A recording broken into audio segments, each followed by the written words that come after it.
নমস্কার বন্ধুরা, আমি গোপাল স্যার তোমাদের কাছে আজকে নিয়ে এসেছি তোমাদের উচ্চ মাধ্যমিক বাংলার ভারতীয় গল্পের অন্তর্গত অলৌকিক গল্প নিয়ে সামগ্রিক এক আলোচনা। তোমরা করতার সিং দুগ্গলের লেখা এই গল্পের লেখক পরিচিতি শুনবে, উৎস এবং বিষয় সংক্ষেপ শোনার পর তোমরা এই গল্পের এক ভাষ্য পাঠও শুনবে। ভাষ্য পাঠ শোনার পর তোমাদের আমি এই গল্প থেকে বেশ কিছু এমসিকিউ তুলে ধরব তোমাদের প্র্যাকটিসের জন্য। তোমরা সেই এমসিকিউ গুলোকে প্র্যাকটিস করলে কিন্তু পরীক্ষায় অবশ্যই এখান থেকে তোমরা বেশ কিছু প্রশ্ন কমন পাবে। এর পাশাপাশি তোমরা পাবে এই গল্প থেকে তোমাদের উচ্চ মাধ্যমিক পরীক্ষায় যে সমস্ত সম্ভাব্য প্রশ্নাবলী আসতে পারে তারও কিছু নমুনা। চলো আমরা পরপর কাজগুলো সেরে ফেলি। তবে তোমাদের বলে রাখি, তোমরা যদি চাও আমার এই চ্যানেলটি তোমরা সাবস্ক্রাইব করে রাখতে পারো। এতে পরবর্তীকালে আমি তোমাদের এমন ধরনের আরো অনেক গল্প ও আলোচনা নিয়ে যখন হাজির হব তখন তার একটা নোটিফিকেশন তোমরা অবশ্যই পেয়ে যাবে। আমার চ্যানেলে সাবস্ক্রাইব বলে যে বাটনটি আছে সেটি তোমরা ক্লিক করো এবং সাবস্ক্রাইব বাটনের পাশে দেখবে বেল আইকন দেওয়া আরো একটা সাইন আছে, ওটাকেও ক্লিক করে রাখো। চলো আমরা তাহলে অলৌকিক গল্পের আলোচনায় পা বাড়াই।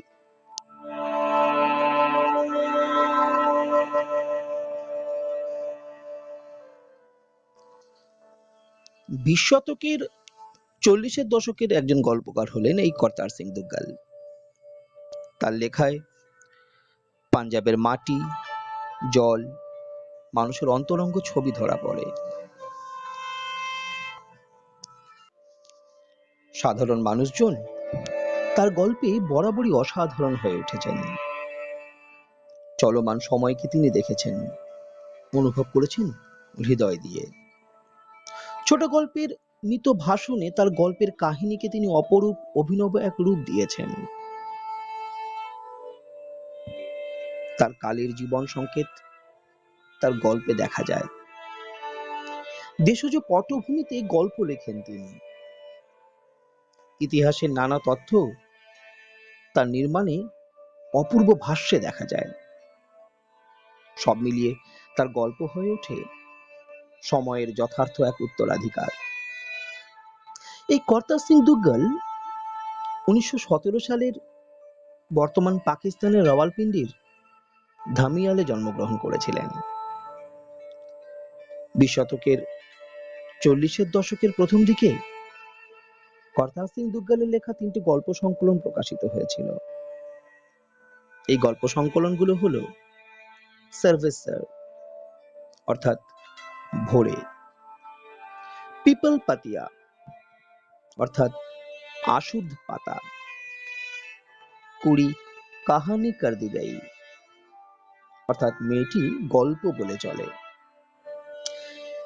দেশভাগ তাকে নিয়ে গিয়েছিল এক অনন্য অভিজ্ঞতার মুখোমুখি, যা তিনি তুলে ধরেছেন তার ডাঙ্গার, আগ খাওয়ানে ওয়ালে, নয়া ঘর এই সংকলন গ্রন্থগুলিতে। তোমরা তো জানো না তিনি দুটি বিখ্যাত উপন্যাসও লিখেছিলেন, নখতেমাশ আর হল মুরিদাদা। এই দুটি। নখতেমাশ কথার অর্থ নখ ও মাংস এবং হল মুরিদাদা শব্দের অর্থ খ্যাতির বিড়ম্বনা।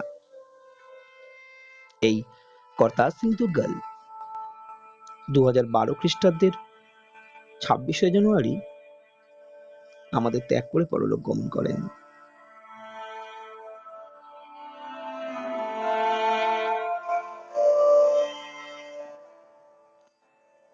তোমরা লেখক পরিচিতি শুনলে।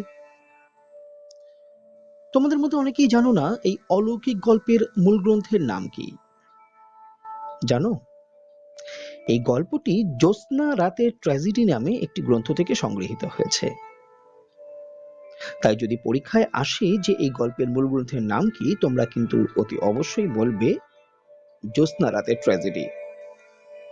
আর ভুল হবে না নিশ্চয়ই।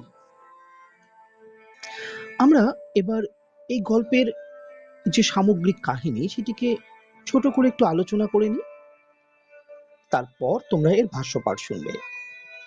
খুব মন দিয়ে শুনবে, তাহলে তোমাদের ওর থেকে আসা বিভিন্ন এমসিকিউ গুলো তোমরা কিন্তু খুব সহজেই অ্যাটেন্ড করতে পারবে এবং পরীক্ষায় দেখবে একটি নম্বরও তোমাদের ভুল যাচ্ছে না। চলো আমরা এবার এই গল্পের বিষয় সংক্ষেপটাকে একটু ছোট করে জেনে নিই।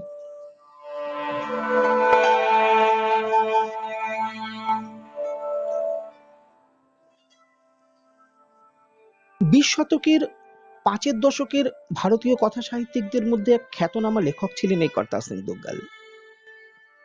মোহন সিং, অমৃতা প্রীতম, দেবেন্দ্র সত্যার্থী, যশবন্ত সিং, অজিত কৌর এই প্রমুখ লেখকদের মতো তিনিও কিন্তু একজন শক্তিশালী পাঞ্জাবি কথাকার ছিলেন। অলৌকিক গল্পে দেখা যায় গুরু নানক যখন আবদালের জঙ্গলের দিকে হাঁটছিলেন, তখন মর্দানা তৃষ্ণায় কষ্ট পাচ্ছিল। অনেক দূর পর্যন্ত জল পাওয়া যাবে না, অথচ সে পথ চলতে রাজি না হলে বিপদে পড়তে হবে। প্রচন্ড জল তৃষ্ণায় কাতর মর্দানা সামনের দিকে এগিয়ে যেতে চায়নি। তার শরীর মন কোনোটাই সক্রিয় ছিল না। কিন্তু এই মরুপ্রান্তের কোথাও জলের চিহ্ন নেই। তাই গুরু নানক তাকে বলেছিলেন সে যেন একটু অপেক্ষা করে, কেননা পরের গায়ে পৌঁছেতে পারলেই তবেই জলের সন্ধান পাওয়া যাবে। কিন্তু সমস্যা হলো মর্দানা এই কাকতি মিনতি শুনতে রাজি নয়। গুরু নানক তাই অত্যন্ত চিন্তিত হয়ে পড়লেন, কেননা অনেক দূর পর্যন্ত জল পাওয়া যাবে না, অথচ সে যদি বেঁকে বসে তবে সবাইকে ঝক্কি পোয়াতে হবে। তাই তাকে নিয়ে গুরুরা চিন্তার শেষ ছিল না। তিনি তার শিষ্যকে পাঠিয়েছিলেন বলি কান্ধারীর কাছে, সেখানে সে তৃষ্ণার জল পেতে পারে। মর্দানা কান্ধারীর কাছে জল প্রার্থনা করলে তিনি কুয়োর কাছে এগিয়ে যেতে বলেন। খুশি হয় মর্দানা, সে জল পাবে। কিন্তু হঠাৎ করেই বলি কান্ধারী তার কাছে তার আত্মপরিচয় জানতে চাইলে মর্দানা জানায় সে পীর নানকের সঙ্গী। নানকের কথা শুনে তৃষ্ণার্ত মর্দানাকে তৃষ্ণার জলটুকু না দিয়ে তাড়িয়ে দিয়েছিলেন। গুরু নানক শিষ্যের কাছে তার বিতাড়িত হওয়ার কথা শুনে পুনরায় তার কাছে যাবার নির্দেশ দিলেন। পরপর 3 বার পাহাড়ের চূড়ায় পৌঁছে বলি কান্ধারীর পায়ে লুটিয়ে পড়ে মর্দানা জল চেয়েছিল, কিন্তু তাকে পুনরায় গাল বন্ধ করে ফিরিয়ে দিয়েছিলেন তিনি। মর্দানা এসে গুরু নানকের পায়ে প্রায় মূর্ছিত অবস্থায় পড়লে তিনি শিষ্যের গায়ে হাতে স্নেহের হাত বোলান। গুরুর নির্দেশে মর্দানা সামনের একটা পাথর সরাতেই পাথরের তলা থেকে জলের ফোয়ারা বেরিয়ে আসে। তৃষ্ণা নিবারণ করলেন মর্দানা। কিন্তু সমস্যা হলো বলি কান্ধারী ক্ষিপ্ত হয়ে ওপর থেকে পাথরের একখানা চাঙড় গড়িয়ে দিলেন। মর্দানার অলৌকিক শক্তিতে চলন্ত পাথর দাঁড়িয়ে গেল। এই ঘটনার সমান্তরালে লেখক ইতিহাসের একটি সংকট সময়কে জুড়ে দিয়েছেন। দেশ জুড়ে তখন ব্রিটিশদের নৃশংসতা চলছে। এমন কোনো দিন নেই যেখানে পুলিশের অত্যাচারে অবিচারে মানুষের মৃত্যু ঘটছে না। সুতরাং সে সময়কে বড় সুখের বলা যায় না, সে যেন এক ক্রান্তিকালের সময়। চারিদিকে প্রশাসনের নির্মম অত্যাচার, চারিদিকে প্রতিবাদের অগ্নিস্ফুলিঙ্গ ঝরে পড়ছে। নিরীহ ভারতীয়দের ওপর পুলিশ নির্বিচারে গুলি চালাচ্ছে। আবাল বৃদ্ধ বনিতা সবাই রয়েছে সেই মৃতের স্তূপে। অসংখ্য নিরস্ত্র মানুষ নির্বিচারে ফিরিঙ্গিদের হাতে প্রাণ দিয়েছিল বিনা কারণে। শুধু হত্যা নয়, সেই সঙ্গে শহরের জেলে পাঠানো হয়েছিল কয়েদিদের। তাদের তৃষ্ণার জলটুকুও দেওয়া হয়নি। উপরন্তু আদেশ করা হয়েছে তাদের ট্রেন যেন কোথাও না থামানো হয়। পাঞ্জাবের লোকজন এই খবর পেয়ে কিন্তু খুব উত্তেজিত হয়ে ওঠে। তাদের উত্তেজনার কারণ সম্পর্কে লেখক জানিয়েছেন যে পাঞ্জা সাহেবেই গুরু নানক মর্দানার তৃষ্ণা মিটিয়েছিলেন। সেই শহর দিয়ে খিদায় তৃষ্ণায় কাতর কয়েদিদের ট্রেন যাবে এটা হতে পারে না। তাই ঠিক হলো ট্রেনটা থামানো হবে। ক্ষুধার্ত মানুষ অনাহারে থাকবে এটা কখনো হতে দেবে না শহরবাসীরা। কেননা এই পাঞ্জা সাহেবই গুরু নানক তৃষ্ণার্তদের তৃষ্ণা মিটিয়েছিলেন।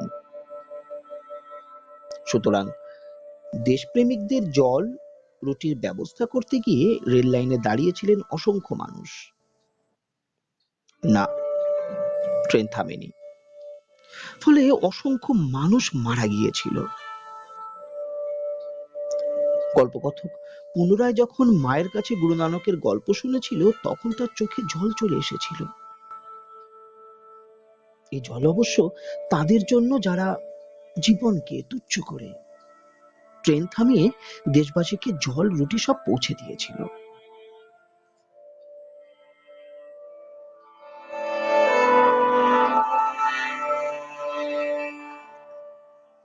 তোমরা গল্পটির বিষয় সংক্ষেপ ছোট্ট করে শুনলে।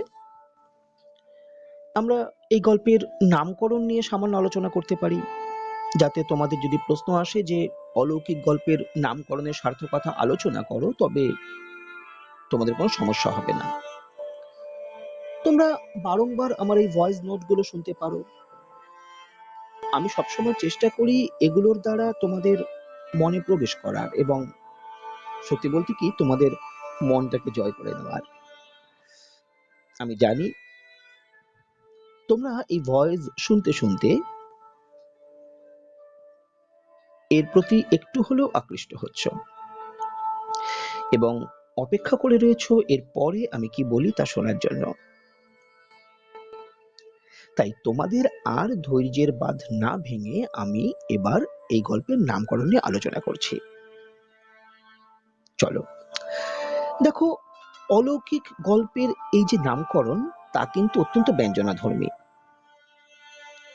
আপাত দৃষ্টিতে মনে হয় এখানে কোনো ধর্মীয় বিষয় অলৌকিক বাতাবরণ সৃষ্টি করেছে, কিন্তু গল্পটি পাঠ করলে কিন্তু শেষ পর্যন্ত কোনো অলৌকিক বিষয় তাতে স্থান পায় না। গুরু নানকের অলৌকিক শক্তিতে চলন্ত পাথর থেমে গিয়েছিল। তিনি তৃষ্ণার্ত শিষ্যকে তৃষ্ণার জল যেভাবে দিয়েছিলেন তার মধ্যে এক অদ্ভুত অতিলৌকিক শক্তির পরিচয় পাওয়া যায়। কিন্তু শুধু গল্পটি একটি ধর্মগুরুর অলৌকিক ক্ষমতার কীর্তিগাথা কিন্তু হয়ে ওঠেনি, বরং এই গল্প হয়ে উঠেছে দেশপ্রেমের এক জ্বলন্ত গাথা। গুরু নানক যেমন তৃষ্ণার্তকে তৃষ্ণার জল দিয়েছিলেন, ঠিক সেভাবেই এদেশের একদল ত্যাগী মানুষ কয়েদিদের জলখাবার নিয়ে এগিয়ে গিয়েছিলেন রেল লাইনের দিকে। তারা ট্রেন থামাবার জন্য আবাল বৃদ্ধ বনিতা একসঙ্গে দাঁড়িয়েছিলেন, কিন্তু ট্রেন অনেক মানুষকে লাশে পরিণত করে দিয়ে তারপর দাঁড়িয়েছিল। মায়ের বান্ধবীর মুখে একথা শুনে প্রচন্ড বিস্ময়ে হতবাক হয়ে গিয়েছিলেন গল্পকথক। তার মা যখন বোনকে গুরু নানকের পাথর থামানোর গল্প শোনান, তখন তার বোন অবাক হয়ে প্রশ্ন করেছিল যে আদৌ চলন্ত পাথরকে থামিয়ে দেওয়া যায় কিনা। গল্পকথক জানিয়েছিল যে চলন্ত ট্রেনকে যদি থামানো যায় তবে চলন্ত পাথরকেই বা থামানো যাবে না কেন। মাথায় রাখবে, এই লাইনটির কিন্তু অত্যন্ত বড় গুরুত্ব রয়েছে। আসলে বিশ্বাস, উইল পাওয়ার আত্মবিশ্বাস এটাই কিন্তু আমাদের অনেক বড় হতে সহায়তা করে। তোমরা কেউ কখনো হারার আগে হেরে যেও না, বিশ্বাস রাখবে নিজের উপর। এই আত্মবিশ্বাস কিন্তু আমাদের অনেকটা এগিয়ে যেতে সাহায্য করে এবং অনেক বাধাকে কাটিয়ে দিতে সাহায্য করে। তাদের বিশ্বাস ছিল তারা পারবে, সেই বিশ্বাসেই তারা শেষ পর্যন্ত কিন্তু ট্রেনটাকে থামাতে পেরেছিল। তাই আত্মবলিদান দিতে চাওয়ার আগে আত্মবিশ্বাসটা বেশি প্রয়োজন। গুরু নানক একজন মহান মানুষ, তিনি অসীম ক্ষমতার অধিকারী, তাই তার পক্ষে হাত দিয়ে একটা পাথর থামিয়ে দেওয়া হয়তো সম্ভব। আমরা সাধারণ মানুষ, তাই সেই কাহিনীটি আমাদের ক্ষমতার বাইরে দেখে আমরা সেটিকে বিশ্বাস করতে পারি না বা বিশ্বাস করতে খুব কষ্ট হয়, যেমনটা গল্পকথকের হয়েছিল, আমাদেরও হচ্ছে। সত্যিই তো, হাত দিয়ে কি পাথর থামিয়ে দেওয়া যায়? যায় না। অথচ আমি কিন্তু একটি চলমান পিঁপড়েকে আঙুল দিয়ে থামিয়ে দিতে পারি, এবং সেটা যদি আমি আমার বন্ধুকে বলি যে জানিস গতকাল আমি একটি পিঁপড়ে আসছিল, আমি আঙুল দিয়ে থামিয়ে দিয়েছি, আমার বন্ধু কিন্তু সেটিকে বিশ্বাস করবে, কারণ আমার বন্ধুটিও সেই কাজটি পারবে। কিন্তু আমার মধ্যে যদি কোনো অসীম ক্ষমতা থাকে, আমি যদি বলি যে জানিস গতকাল একটা চলন্ত লরিকে আমি এক আঙুল দিয়ে দাঁড় করিয়ে দিয়েছি, আমার বন্ধু কিন্তু সেটিকে বিশ্বাস করবে না এবং গল্পকথকের মতো সেও হেসে উঠবে। একটি কারণ, কারণ আমার বন্ধুর মধ্যে সেই অসীম ক্ষমতাটা নেই। ব্যাপারটাকে ঠিক এভাবে ভাবো, সেই অসীম ক্ষমতাটা ছিল গুরু নানকের মধ্যে, তাই তিনি হাত দিয়ে পাথর থামিয়ে দিতে পেরেছিলেন, যেটা আমরা পারি না দেখে আমাদের সেটি বিশ্বাস করতে কষ্ট হয়, আমরা পারি না সেটিকে মানতে। আমরা সেটাই বিশ্বাস করি যে ছোট্ট ক্ষমতাটুকু আমাদের মধ্যে আছে, যেমন আমার বন্ধু পিঁপড়ে থামানোর ব্যাপারটি মেনে নিয়েছিল। তেমনি গুরু নানকের মতোই মহান ক্ষমতার অধিকারী আমি তুমি আমরা সবাই, শুধু শুধু সেই আত্মবিশ্বাসটা দরকার, যার দ্বারা তোমরাও এক একজন নানক হয়ে উঠতে পারো। দেখো, সেই মানুষগুলো কিন্তু পেরেছিল, হ্যাঁ হ্যাঁ, সেই মানুষগুলো পেরেছিল চলমান ওই ট্রেনটিকে থামিয়ে দিতে। একটি কারণে, একটি কারণে সেটি হলো তাদের আত্মবিশ্বাস। তারা চেয়েছিল ট্রেনটিকে থামাবে, তাই তারা পেরেছিল। তাই আমি সবসময় তোমাদের বলি, তোমরা চাও I will go to the top, yes I will go to the top, এটাকে একবার চেয়ে দেখো। কেউ না, দেখবে কেউ পারবে না তোমায় থামাতে, তোমার এই লক্ষ্য থেকে পৌঁছাতে। অবশ্যই তুমি সেই চরম লক্ষ্যে উপনীত হবেই হবে, শুধু একবার নিজের মধ্যে সেই আত্মবিশ্বাসটা জাগিয়ে নাও। তাই লেখক যখন মায়ের মুখ থেকে দ্বিতীয়বার এই গল্পটি শোনেন, তার মা যখন তার বোনকে বলছিলেন, তখন কিন্তু লেখক এই লাইনটার ভেতরের যে উপলব্ধি সেটিকে অনুভব করেছিলেন।